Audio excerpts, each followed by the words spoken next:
Hello community! Today we talk about AI agents and how they interplay with AI models and tools and how we can code agents.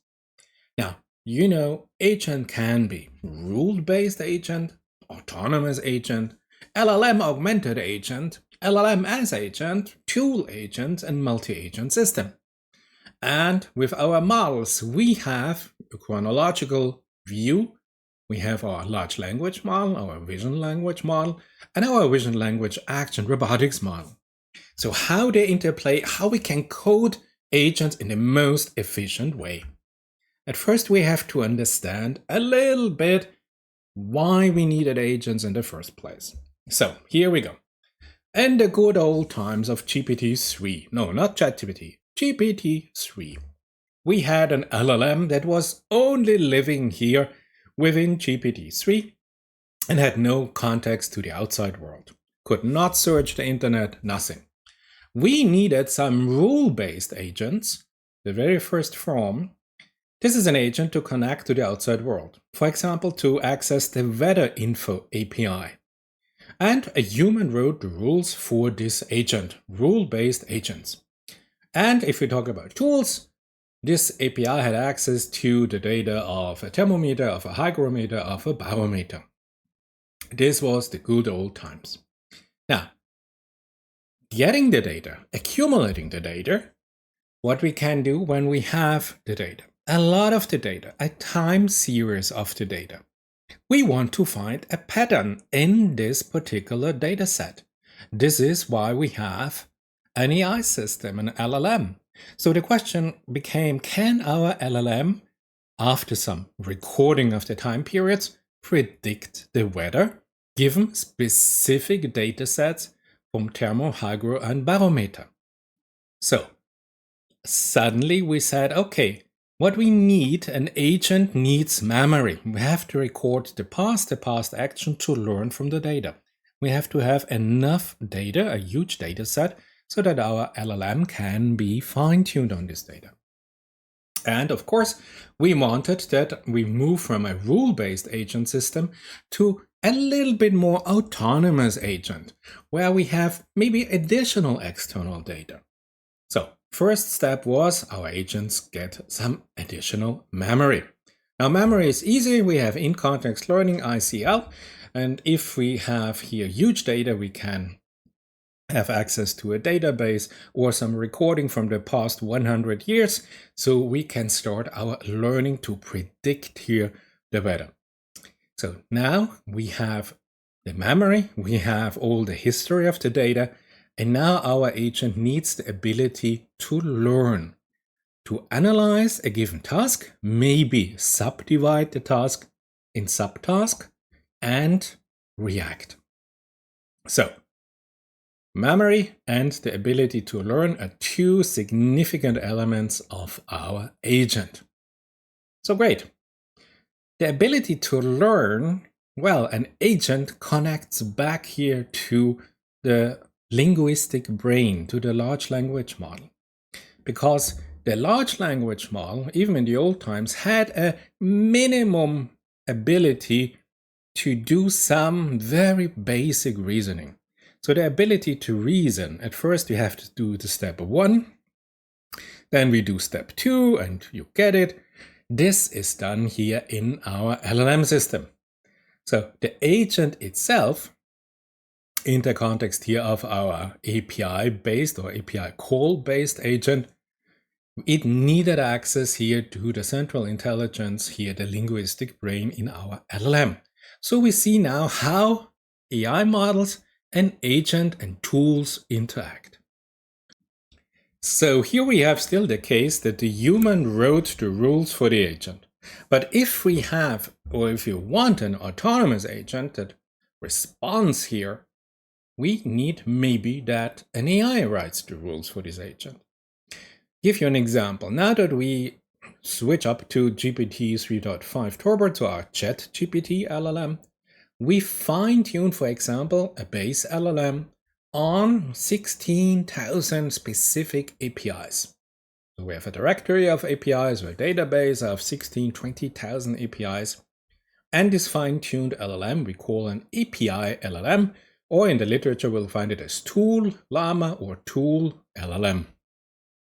Great. If you want to see the details about this is the video for you. Or we say, hey, we fine-tune a base LLM on all Hugging Face APIs. This fine-tune model is called Gorilla.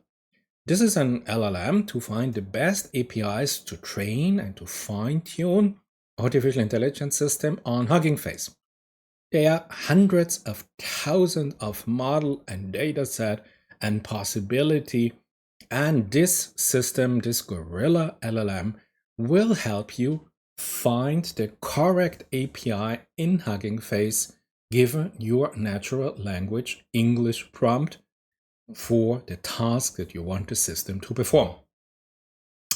If you want to find out how to code Gorilla and see a demonstration, this is the video for you. And you might say, okay, but wait a minute, agents, I know software agents, autonomous agent, multi-agent system, economic agents, intelligent agent, environmental interaction with smart homes, learning agents, security agents, and you're right. Because now we're moving on in our evolution and the science and the development of agents. And now we move from the pure language-based models to the vision language model.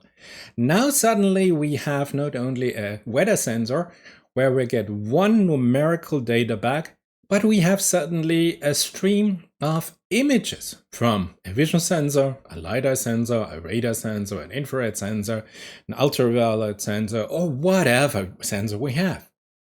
So suddenly we have, for example, the task to identify the object in real time, given the images that we have from our dynamic changing environment. And then we have here to find a response by the autonomous agent how to do his job. So the agent is given a specific task by the user. The user has a query. That's why we need an agent to perform here a query. I ask GPT-4 something. But if we have a dynamic environment, the agent itself does not know what to do, given that we have an evolving dynamic environment. So it has sensors, it has a stream of images that it can analyze. So the agent needs definitely the intelligence, let's say, the training of an LLM. And now if you go to the LLM, we say here that we have the vision language model.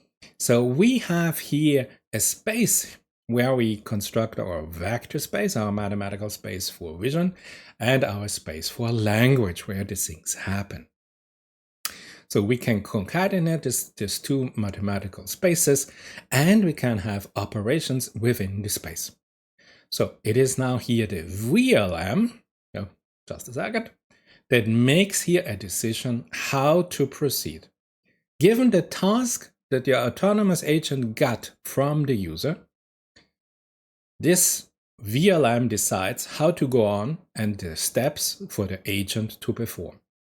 And it says, hey agent, listen, I analyzed the situation, I looked at the sensor data, I looked at the image, I identified all objects, I understand the situation, and given my training as a VLM system, I can tell you I was trained that the best solution to perform the job is to do step 1, step 2, step 3. So now the autonomous agent performs the step the VLM has decided upon, given the real-time data, and the sensor provides also some feedback on the success or of the failure of whatever the agent did. Remember, I have also a video about reinforcement learning. Might be beneficial to have a look if you're not familiar with the term. So isn't this great? So give you a very easy example. We have a video surveillance of a room in a museum, for example, and you want to have a task to detect fire. And if you have some fire, you can send an email or you send an alarm to some human operator or whatever. So you have real-time images of the room, and now you have different scenarios. There is a scenario 1 where only 5 people are in the room and you have a very small fire. Or you have a scenario 2 where you have 100 people trapped in a small room and you have a huge fire. the response of the system given the training data of the vision language model will be different depending on the situation that the VLM system receives and analyzes given all its data. So you see, here we need an autonomous agent that has learned during its training phase as a vision language model what to do if certain scenarios happen. This is all the wisdom of the training data. Great.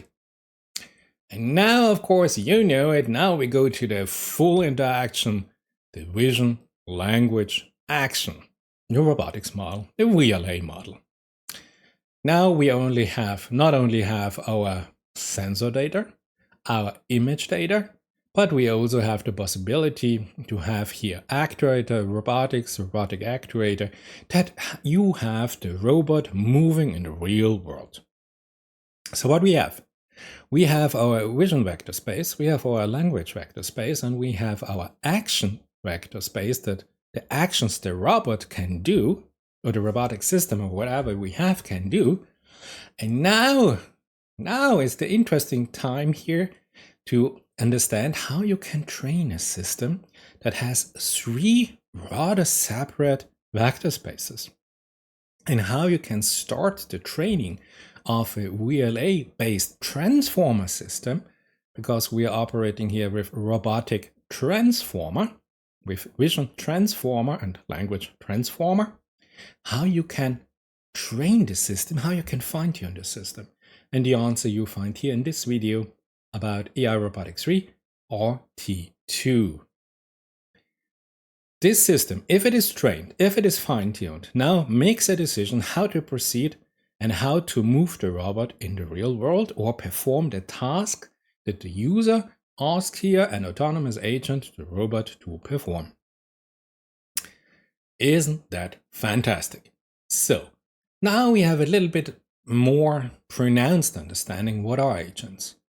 We have LLM augmented autonomous agent, where in the core of this agent we have simply a large language model. We have a VLM augmented autonomous agent if you have camera sensors, or if you go full-fledged, we have a VLA augmented autonomous agent. And this is here based on the model that we use and the ability of solving complex tasks and interacting with the environment. And now you of course say, okay, so the next step, if I know about agents, what if I have not just one agent, but I have multiple agents? Should I have one superhero agent?